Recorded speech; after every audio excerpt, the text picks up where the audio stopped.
প্রিয় দর্শক বন্ধুরা, এই মুহূর্তের জন্য সর্বোচ্চ ন্যায়ালয়ের সুপ্রিম কোর্টের একটি গুরুত্বপূর্ণ খবর। প্রাথমিকে প্রশ্নভুল মূল মামলার ক্ষেত্রে অর্থাৎ ম্যাট 1594 এর ক্ষেত্রে সর্বোচ্চ ন্যায়ালয়ের সুপ্রিম কোর্টের জোরালো সংবাদ উঠে আসছে। অবশ্যই সবটা আলোচনা করছি বিস্তারিত, তাই ভিডিওটিকে শেষ পর্যন্ত ওয়াচ করবেন, কোনোভাবে স্কিপ করবেন না। চ্যানেলটিকে সাবস্ক্রাইব করে সঙ্গে থাকবেন।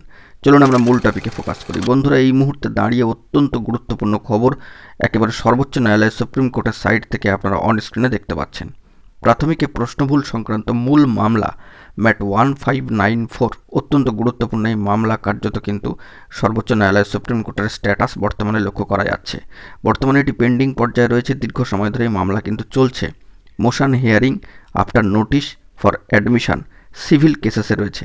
আগামী 19/2/2025 জন্য কম্পিউটার জেনারেটেড টেন্টেটিভলি শিডিউল ডেডলাইনে এই মামলা কিন্তু রয়েছে, অর্থাৎ ম্যাট 1594।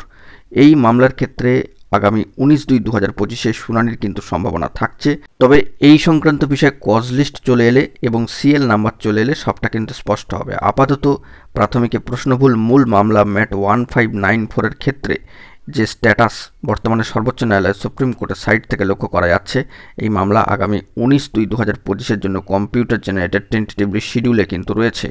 কজ লিস্ট এলে এবং সিএল নাম্বার চলে এলে কতটা উপরের দিকে থাকছে মামলা, সেই নিরিখে কিন্তু সমস্তটাই স্পষ্ট হবে কোর্টের সাইটে, যাবতীয় স্ট্যাটাস আপডেটেড চলে এলে। আপাতত সর্বোচ্চ ন্যায়ালয়ের সুপ্রিম কোর্টের সাইটে এই প্রাথমিকে প্রশ্নভুল মূল মামলা ম্যাট 1594 থেকে যে স্ট্যাটাস উঠে আসছে সেই বিষয়টি কিন্তু তুলে ধরলাম।